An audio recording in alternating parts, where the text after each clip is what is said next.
Damos gracias a Dios una vez más, mis apreciados. Un saludo a todos nuestros hermanos que en este momento se conectan. Dios les bendiga. Vamos a dar inicio a la meditación de este capítulo especial. El título del capítulo de hoy es El cumplimiento del tiempo. Eh, Estando meditando en este libro otra vez, ya lo había leído, ya creo que unas 2 veces, y ahora retomando su lectura para compartirlo en estas mañanas. Definitivamente el conocimiento de Dios es impresionante, cada día nos asombra con nuevas lecciones espirituales, que es justamente las que quiero compartir. Yo les invito a que vayamos a la palabra de Dios para que miremos lo que tiene para nosotros este precioso mensaje, el mensaje del capítulo 3 del deseado de todas las gentes. Gálatas 4, vamos a leer Gálatas 4, 4 y 5, que es el texto base de este capítulo, el cumplimiento del tiempo. Y veamos lo que nos dice la palabra de Dios. Cuando vino el cumplimiento del tiempo, Dios envió a su Hijo, nacido de mujer y nacido bajo la ley, para redimir a los que estaban bajo la ley, a fin de que recibiéramos la adopción de hijos. Cuando vino el cumplimiento del tiempo, Dios envió a su Hijo tal como lo decía la profecía. Y eso es lo que queremos meditar en esta mañana con respecto a este capítulo, el cumplimiento del tiempo. La venida del Salvador había sido predicha desde el mismo Edén. Dios, a través del primer contacto que tuvo después de que ingresó el pecado a esta tierra con Adán y Eva, lo primero que les prometió es que vendría una simiente que le aplastaría la cabeza a la serpiente. Y después de ese día, el pueblo, los hijos, los seres humanos anhelaban el cumplimiento de esa promesa. ¿Por qué? Porque habían sido despojados de la gloria que habían tenido al estar en el jardín del Edén, donde no había culpa, no había pecado, donde todo era armonía. Fueron sacados de allí por causa del pecado, pero ellos anhelaban el cumplimiento de la promesa. Y cada mujer, cuando estaba embarazada, habían incluso ceremonias especiales donde ellas tocaban su barriguita porque decían, tal vez el bebé que tengo en mi vientre es el hijo de la promesa, nuestro libertador. Y esperaban que fuera, cada vez que venía un bebé, esperaban que fuera el libertador. Nació el primogénito de Adán y Eva y esperaban que él fuera. Y no vino, no vino. Y Adán y Eva fallecieron y no vieron cumplida la promesa del Mesías. Por eso dice allí, pero el cumplimiento de la promesa tardó. Y yo quiero que recordemos, estamos meditando en este libro porque encuentra un paralelismo impresionante con lo que ocurrió con el primer advenimiento de Jesús, con lo que justamente está ocurriendo en este momento en la espera del segundo advenimiento. Ellos esperaban que Jesús, que el Mesías naciera y se demoraba y se demoraba y pasaron siglos y él no venía. El cumplimiento de la promesa tardó. Desde los días de Enoc, la promesa fue repetida por medio de patriarcas y profetas y pasaba generaciones anunciando la venida de ese Mesías. La profecía de Daniel revelaba el tiempo de su advenimiento. Pasaron miles de años cuando Daniel recibe la promesa, la profecía de las 70 semanas, y allí en esa profecía, que tampoco fue entendida en su tiempo, Dios señaló un tiempo específico en el que vendría el Salvador. Ese tiempo era el que estaba enmarcado en esa profecía. La última semana, a la mitad de la semana, dice, se le daría final, se pondría fin al pecado, y eso era a través del sacrificio de Cristo Jesús. Leo allí los párrafos, recuerdan cuál es la dinámica, estoy escogiendo párrafos señalados del capítulo para que saquemos lecciones de allí.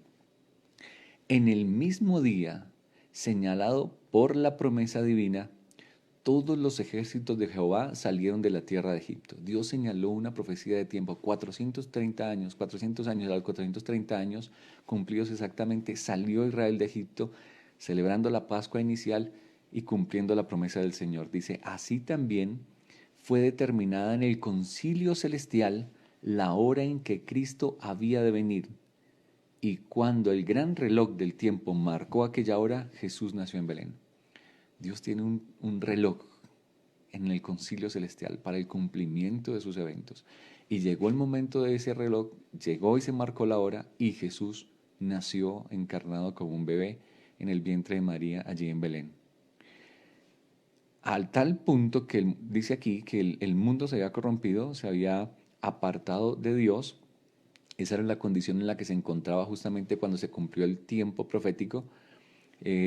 Vamos a mirar que estaba ocurriendo algo para que se pudiera cumplir esa hora específica. Voy a leer aquí un párrafo más adelante. Dice, el mundo estaba tan impulsado por las influencias del ser humano, dice, a tal punto que el mundo estaba maduro para la llegada del libertador.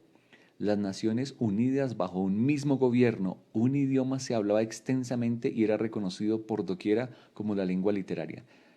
Miren las condiciones, analicemos, pensemos en lo que está ocurriendo hoy y lo que ocurrió en esos días. La señora White dice que el mundo estaba maduro para la llegada del libertador. Eso me hace pensar en una profecía que se encuentra allí en el libro de Apocalipsis, Apocalipsis 14, donde habla de la siega final, donde dice, la siega, la mies de la tierra está madura, las uvas están maduras, se necesita que la cosecha esté madura para que el libertador pueda venir. Así como el mundo estaba maduro para el primer nacimiento, para la primera venida de Jesús, el mundo estará maduro para la segunda venida de Jesús. Tiene que madurarse una cosecha y la maduración pues requiere de algunas condiciones. Aquí dice que las naciones estaban unidas bajo un mismo gobierno. Interesante es lo que escuchamos vez tras vez hoy en día, que el mundo se una en un solo gobierno global, que haya un nuevo orden mundial con un solo líder mundial, y eran justamente las condiciones en las que se encontraba cuando Jesús nació en esta tierra como un bebé. El imperio romano, en cabeza de un solo, el líder romano, el emperador romano, gobernaba y había una lengua extendida porque los imperios estaban universalmente establecidos en su época. Dice, en aquel entonces los sistemas paganos estaban perdiendo su poder sobre la gente. ¿Qué está diciendo allí? La gente dejó de confiar y de creer en todas esas supersticiones paganas que durante muchos años habían sumido al mundo. Los hombres se hallaban cansados de ceremonias y fábulas. Esto me pareciera estar leyendo los periódicos de hoy. La gente ya está cansada de tanta fábula, tanta cosa. De hecho, mirando en las transmisiones que tuvimos el día de ayer con el culto que se hizo para el distrito, este culto, pues gloria al Señor, llegó a muchas partes del mundo y vi por allí un comentario que escribió una señora, me decía algo así como que, vayas a trabajar, deje de estar diciendo ahí sandeces, en vez de estar ayudando a la gente. La gente ya está en esa condición, ya no creen en nadie. Para ellos todo lo que tal vez nosotros decimos pueden ser fábulas, porque el mundo se ha diseminado con tantos engaños que a la gente le cuesta creer. Es difícil que crean y era la condición en la que se encontraban para cuando Jesús vino por primera vez.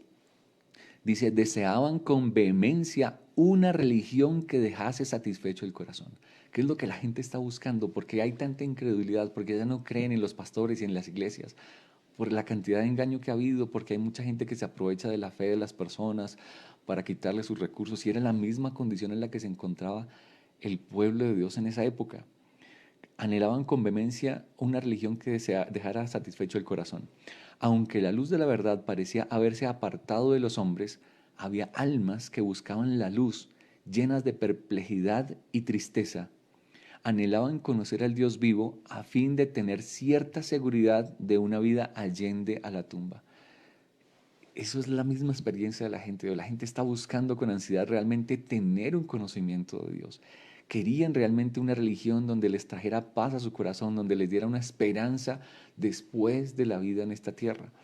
Justamente la misma condición en la que vivían en los días del nacimiento de Jesús.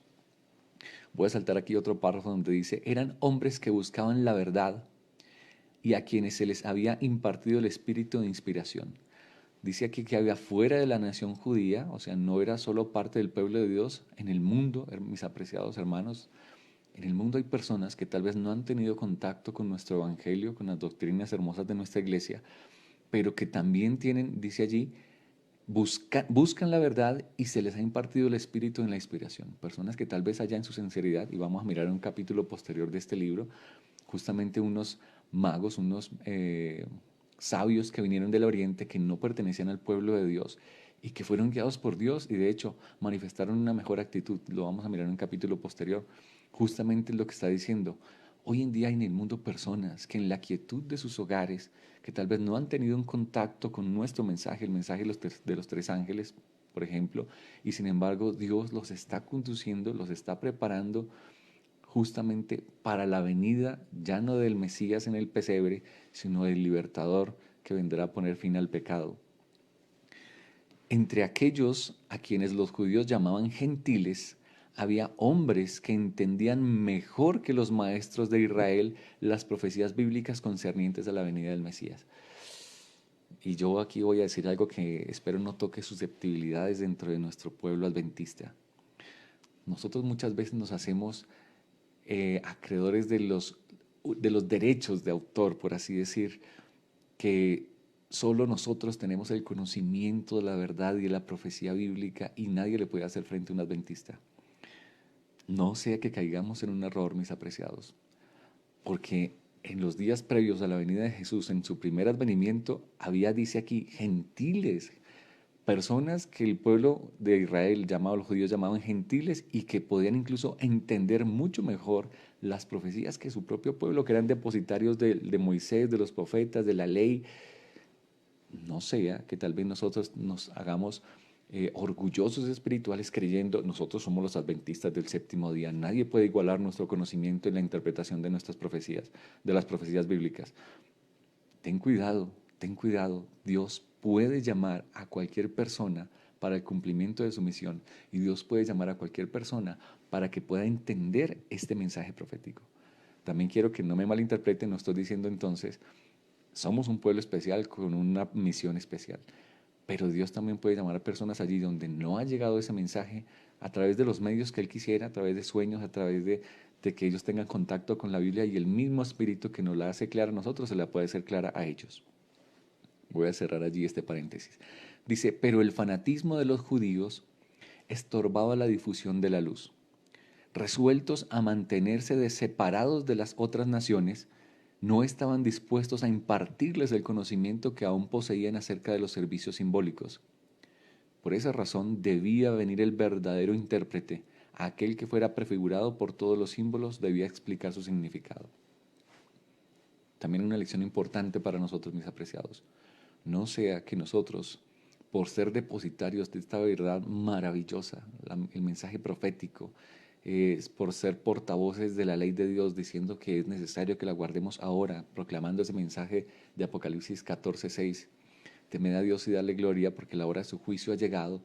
No sea que nosotros, por ser depositarios de esa verdad, que lleguemos a caer a un fanatismo que incluso sea un estorbo para que la luz pueda llegar a esas personas. ¿Por qué? Porque nosotros procuramos estar separados y distanciados de ellos.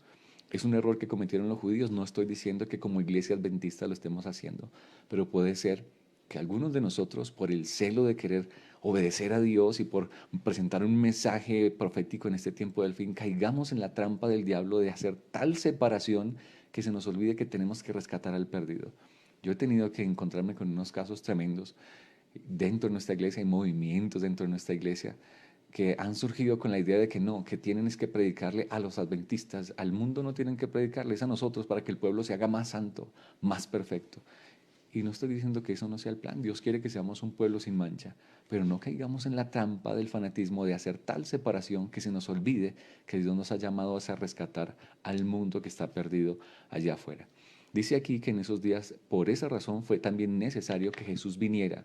Él, que él era la base de la interpretación profética, vino a mostrar a través de su misma experiencia a qué apuntaban esas profecías.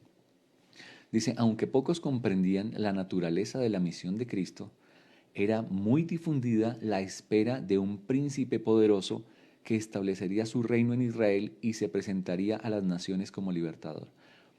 Y aquí es importante, una lección también clave para nosotros. Dice, muchos sabían y esperaban un príncipe poderoso. Estaba difundido en el mundo antiguo la venida de un Salvador, de un Mesías. Pero dice, pero pocos comprendían la naturaleza de la misión de Cristo.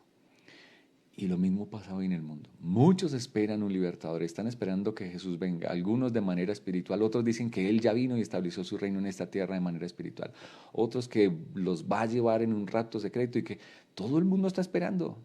casi, de hecho, hasta pueblos paganos, hasta los judíos, los musulmanes están esperando un libertador, que venga ese Mesías que aún no ha venido. Pero dice, pero pocos comprenden la naturaleza de la misión de Cristo. Es justamente la condición en la que el mundo se encuentra hoy. El cumplimiento del tiempo había llegado.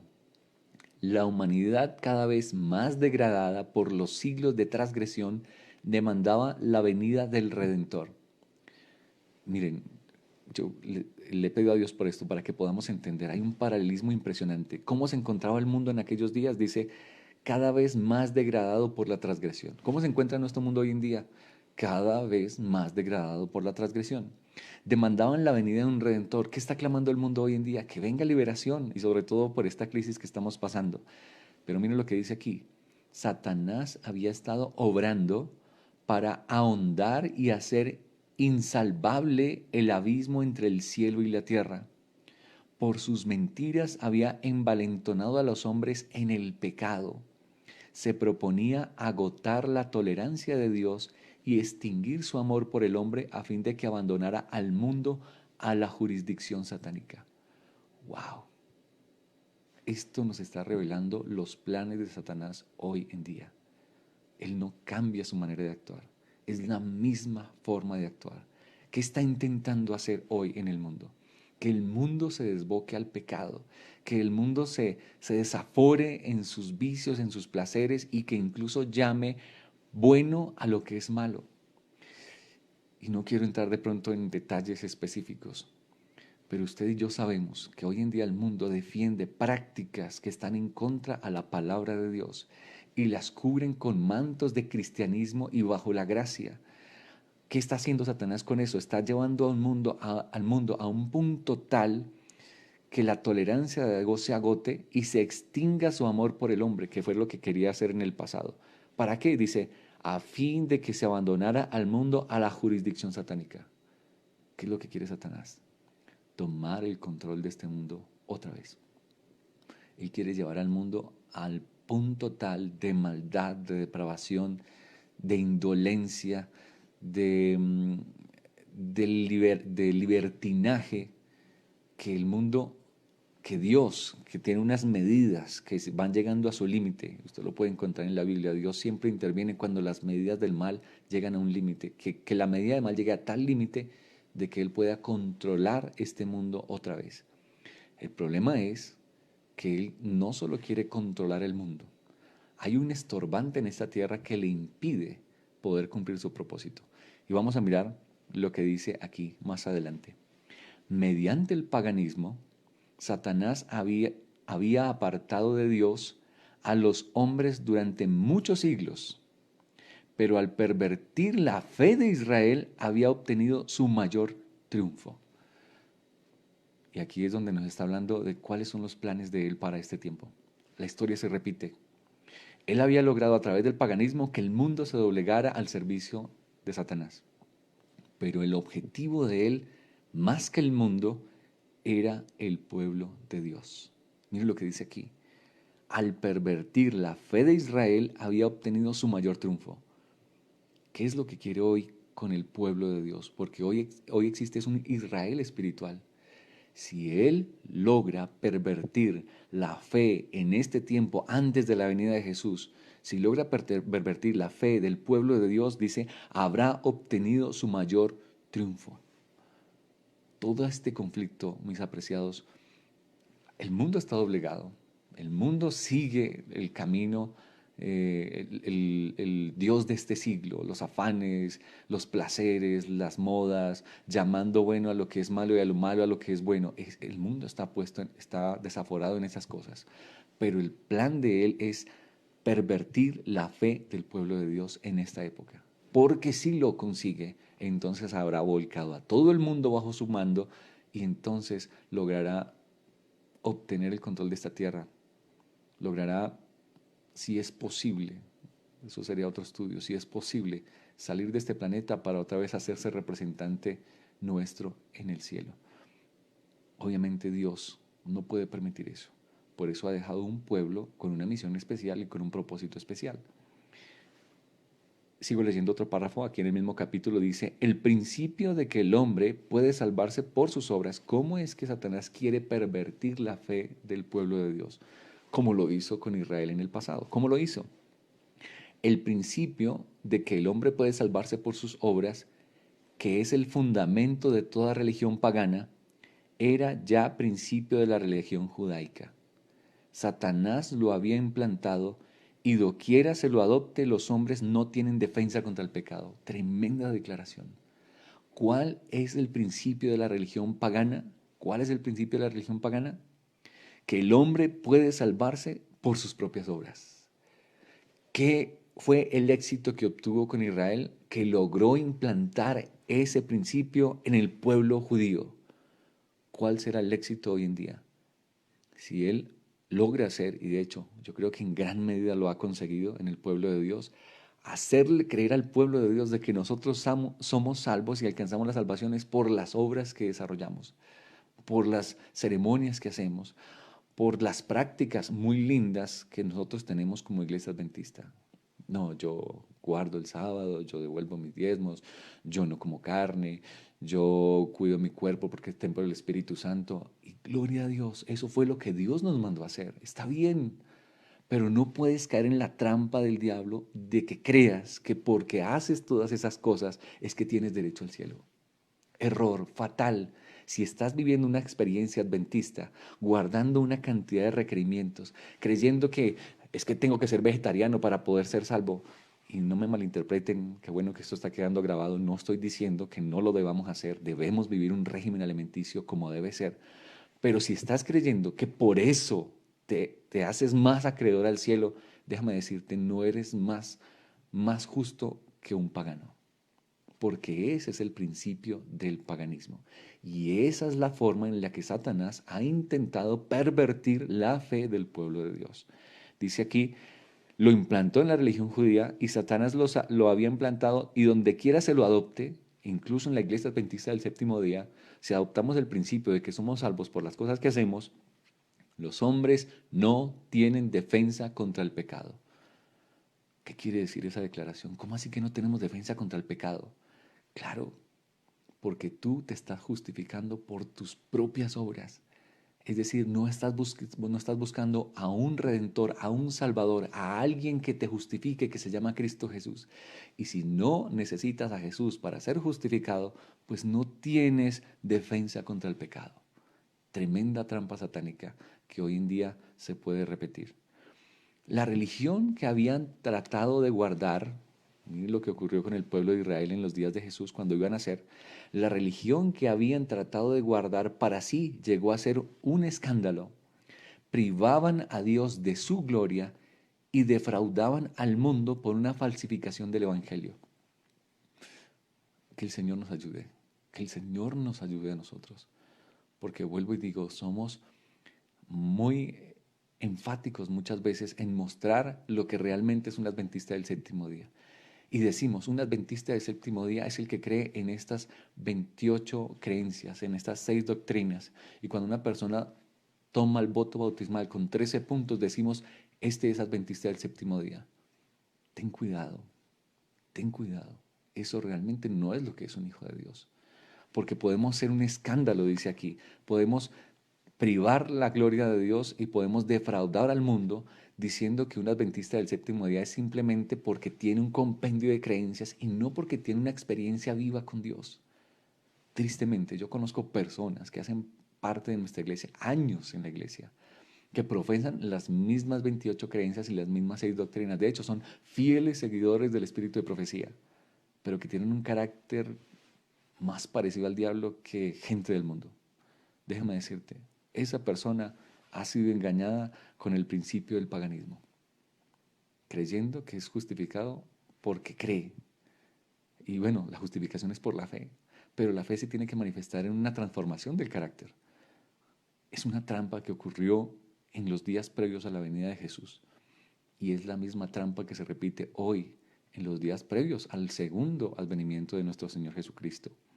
El pueblo a quien Dios había llamado a ser columna y base de la verdad, había llegado a ser representante de Satanás. Wow. Y no quiero decir que nosotros como iglesia estamos cumpliendo eso. Y tal vez una persona que llegue algún pensamiento extraño con respecto a nuestra iglesia estará diciendo, amén, si se dan cuenta, la iglesia adventista se volvió representante de Satanás. Ey, no, no estoy diciendo eso, jamás. Y me hace pensar en una cita que leí hace un poco en Mensajes Selectos, tomo 2, capítulo 1, donde hay dos extremos donde yo me puedo ser representante de Satanás. Aquellas personas que creen que son más avanzados que Jesús, que están más adelante y que de alguna manera se va a levantar un pueblo especial y diferente en el fin y que ellos los están comandando y que ellos son los que realmente sí son el pueblo de avanzada. Ah, nosotros sí somos. ¿Por qué? Porque la iglesia adventista se volcó a la apostasía. Nosotros sí, dice Elena White en ese capítulo, ellos son instrumentos de Satanás. Y el otro extremo es el laodicense, el que cree que está todo bien, que yo soy rico y me he enriquecido y que no tengo necesidad de nada. Dice, ese es el otro representante de Satanás. Dios necesita un equilibrio. Dios no necesita que te salgas de esta iglesia. Dios lo que necesita es que tú comprendas que nuestra salvación, nuestra justicia es por la fe en Cristo Jesús y que Él puede transformar tu vida de tal manera que vivas una experiencia en tu carácter reflejando el carácter de Cristo Jesús. Eso es lo que Dios quiere. No necesitas salirte de la iglesia, no necesitas crear un movimiento de avanzada. Tampoco necesitas caer en la liviandad y cubrir todo bajo la gracia, ¿no? No, yo vivo como sea, no importa, porque Dios me cubre con su gracia. No, esos son los dos extremos peligrosos. Y les invito a leer ese primer capítulo de Mensajes Selectos, tomo 2. Eso no es lo que Dios quiere que pase. Él quiere que tú, dentro de este pueblo, clames y busques a Dios con todo el corazón y puedas experimentar un verdadero revivimiento y una reforma. Sigo leyendo el capítulo. Los párrafos, dice, al presentar las ofrendas de los sacrificios eran como actores de una pieza de teatro. Los ritos que Dios mismo había ordenado eran trocados en medios de cegar la mente y endurecer el corazón. Tremendo. Obras de teatro es lo que se hacían. Puros espectáculos, puro show. Eso fue lo que Jesús encontró. Me hace pensar en una escena tremenda que encontramos en los evangelios, que Jesús está sentado al frente de las arcas de la arca de la ofrenda y dice la Biblia que venían muchos ricos y echaban muchas ofrendas allí y Jesús estaba feliz. Ay, los hermanos como son de dadivosos. No, la Biblia dice que Jesús estaba triste porque sabía que ellos traían de lo que les sobraba, que simplemente era un espectáculo que mostraban y decían, ay, mire cuán piadoso soy. Hermanos, hermano que me escucha, tenga cuidado. Si usted lo que está haciendo en la iglesia o para el servicio de Dios es para que la gente lo vea, tenga cuidado, trampa satánica. Era lo que ocurría en los días de Israel. Eran actores como una pieza de teatro, dice la señora White. Eran actores para que el mundo los viera. Jesús lo dijo, no seas como los fariseos que se paran en las esquinas y aman a orar en las plazas para que sean oídos por los hombres. No, enciérrate en tu cuarto, allá en secreto, cuando nadie te ve. Allá Dios te hace grande.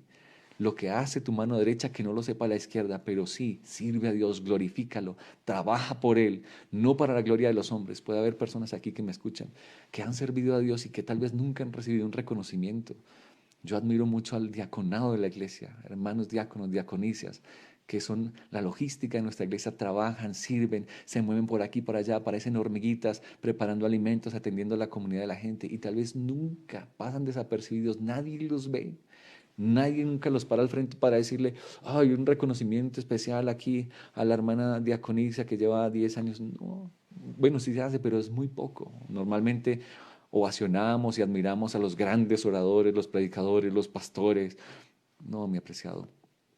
La Biblia nos está diciendo, nuestra experiencia no puede ser una pieza de teatro.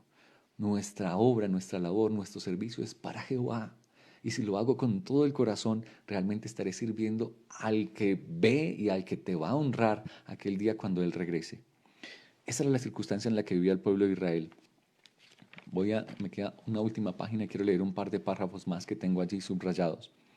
Dice, los agentes satánicos, miren la condición en la que se encontraba el mundo cuando Jesús venía, para que miremos el paralelo de lo que pasa hoy. Los agentes satánicos estaban incorporados con los hombres. Los cuerpos de los seres humanos hechos para ser morada de Dios habían llegado a ser habitación de demonios. Los sentidos, los nervios, las pasiones, los órganos de los hombres eran movidos por agentes sobrenaturales en la complacencia de la concupiscencia más vil. La misma estampa de los demonios estaba grabada en los rostros de los hombres que reflejaban la expresión de las legiones del mal que los poseían. ¡Wow! También tremenda condición en la que se encontraba el mundo en esos días.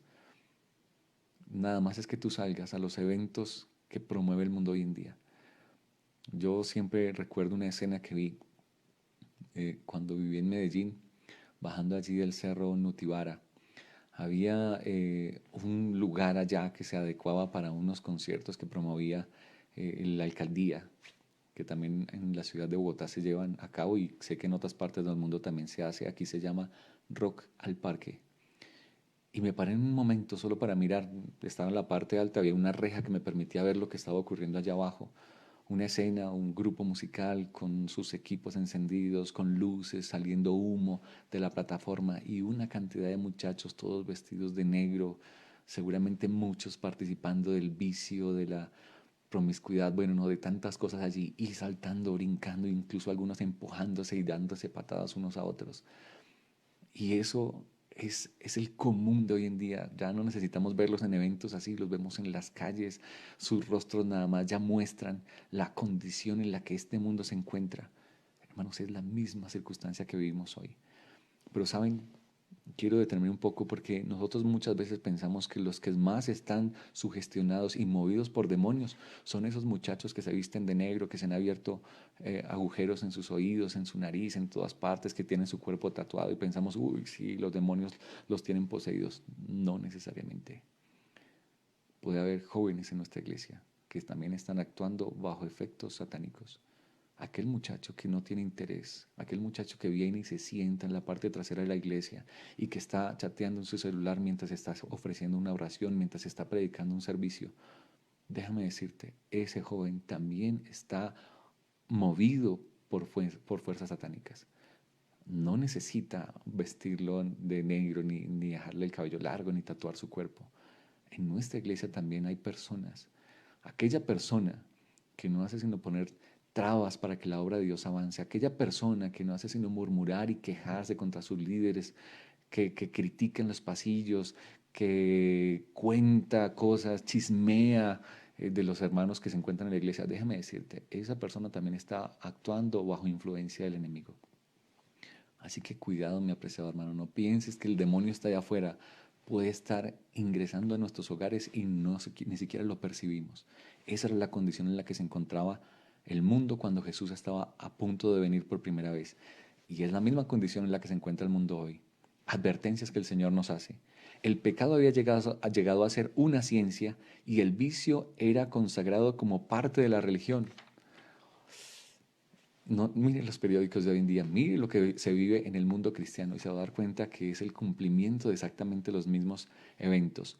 Con intenso interés, los mundos que no habían caído habían mirado para ver a Jehová levantarse y barrer a los habitantes de la tierra.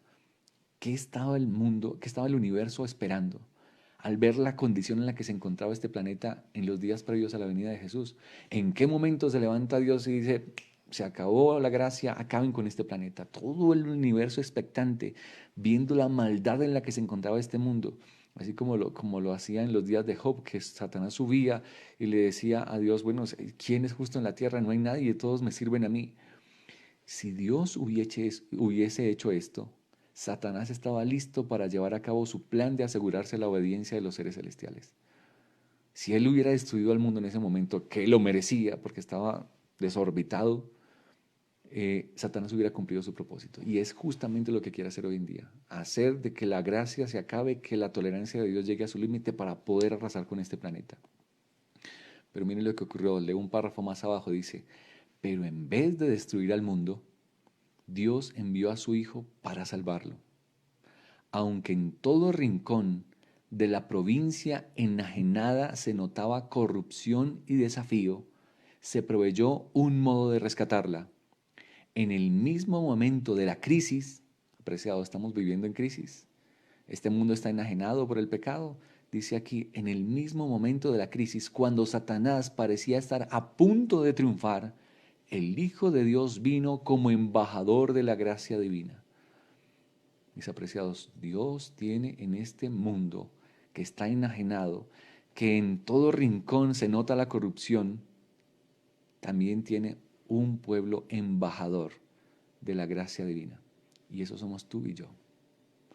Antes de que venga la crisis final, ya estamos en la crisis final, pero antes de que venga la destrucción final, antes de que Jesucristo venga a llevar a los suyos, Dios ha dejado, dice aquí, tal como lo hizo en el pasado, en el mismo momento de la crisis cuando Satanás parecía estar a punto de triunfar y pareciera que hoy el mundo también está doblegado al poder del enemigo, el Hijo de Dios vino como un embajador de la gracia divina. Dios tiene un pueblo, un movimiento que es un embajador de la gracia divina.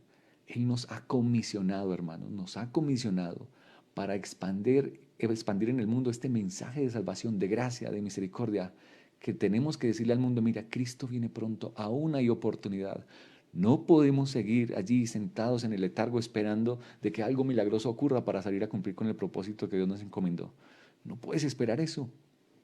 Hoy ha llegado ese momento.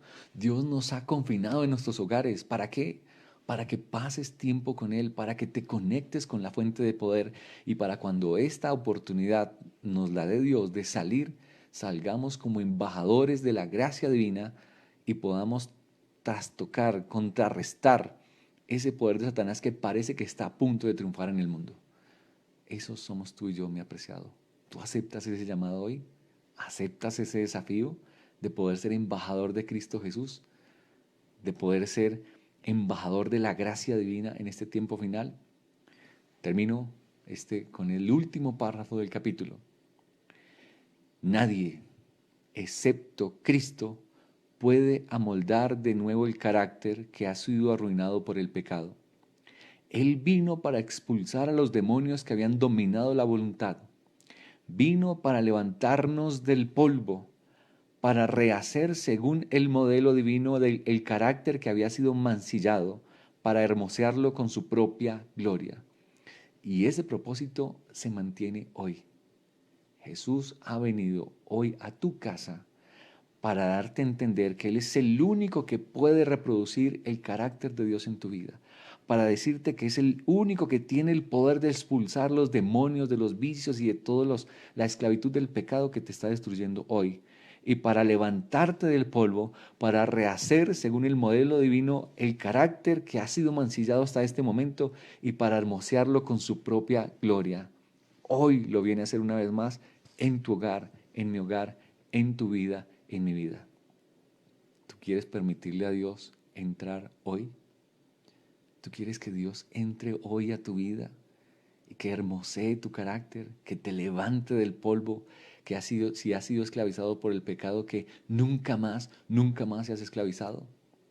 Y que de esa manera podamos salir llenos del Espíritu de Dios como embajadores de la gracia divina a anunciarle a este mundo que Cristo viene pronto. Si quieres hacerlo, yo te invito en esta mañana a que le pidamos a Dios con corazón sincero que haga esa obra en nosotros. Y vamos a orar justamente en este momento. Vamos a pedirle a Dios que nos ayude a experimentar eso. Qué glorioso mensaje nos trae Dios a través del mensaje en esta mañana.